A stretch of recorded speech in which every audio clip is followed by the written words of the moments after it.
want to talk for these next few minutes from the subject, how to get your joy back. There's so many of us that come to church week after week, go to work, raise our children, but not having the necessary joy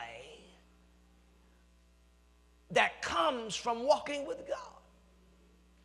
I put on my Facebook post on yesterday that joy is a birthright for the believer. And so if you are a child of God and you don't have joy, something's wrong, because you have a right. Joy ain't a privilege, it's a right for a believer. When you get saved, joy comes with it. But if that's the case, pastor, overseer, bishop candidate, why is it that I can't smile? I don't have anything to smile about. Why is it? Why am I always sad? Why am I always depressed? Why am I always discouraged? Why am I always hurting? Why am I always in despair? Because I have reason to believe that if you are a child of God, it does not matter what happens to you, you can always enjoy joy.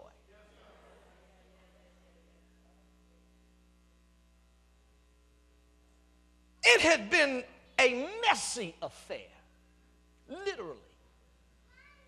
But now, at last, things seem to be going well.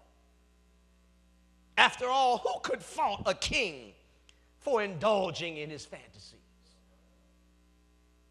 That's what kings do. One night you go out for a stroll and you see a beautiful woman. You want her, you send for her, she comes to you. It's just that simple. Kings have been doing that sort of thing since the beginning of time.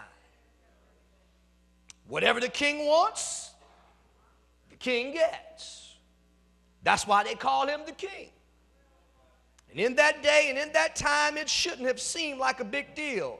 As a matter of fact, it still happens today. People with power tend to bend the rules.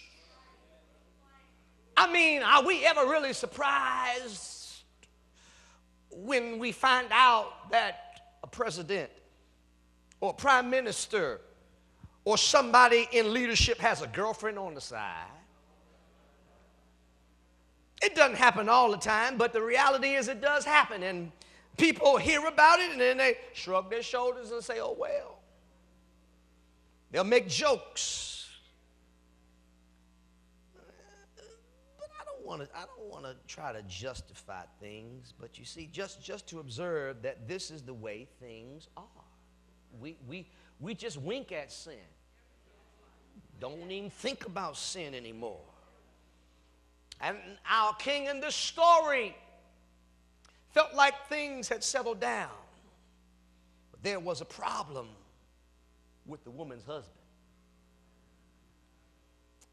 You know, this story is based on, or this psalm is based on 2 Samuel chapter 11, don't you? David was that king who decided that he wanted somebody else's wife. And I don't care how big and bad you are, there are some things that's off limits. So David says, he grabs Bathsheba, brings her to the palace, and he sleeps with her. And He thinks things are cool. But Bathsheba calls him on the phone, sends him a text message, and say, David, I missed my period. The children over there, right? We adults in here, right? Most of our children, most of them. Hey, man, if they're young, they don't know what a period is anyway.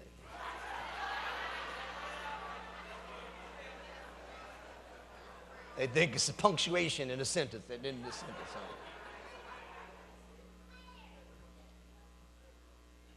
And so now David has to plot because he's planted his seed in another man's wife.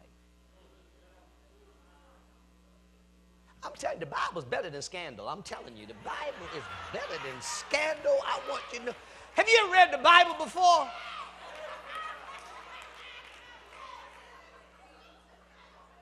So the plot thickens. And so David calls Olivia Pope. He comes, David says, okay, I done got this woman pregnant now. How can I cover this up? How can I get rid of this?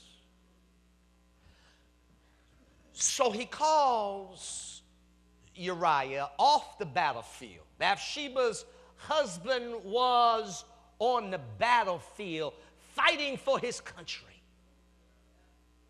David pulls him off the battlefield, tells him, go have relations with your wife. Uriah said, thank you, David, but I'm focused. I got a job to do. Me and Bathsheba can play after the war is over. But I got work to do. So Uriah ended up not sleeping with his wife. So the plot thickens. And he says, okay, Uriah's not going to do what I needed him to do. And he's a noble man. I've got to cover this up.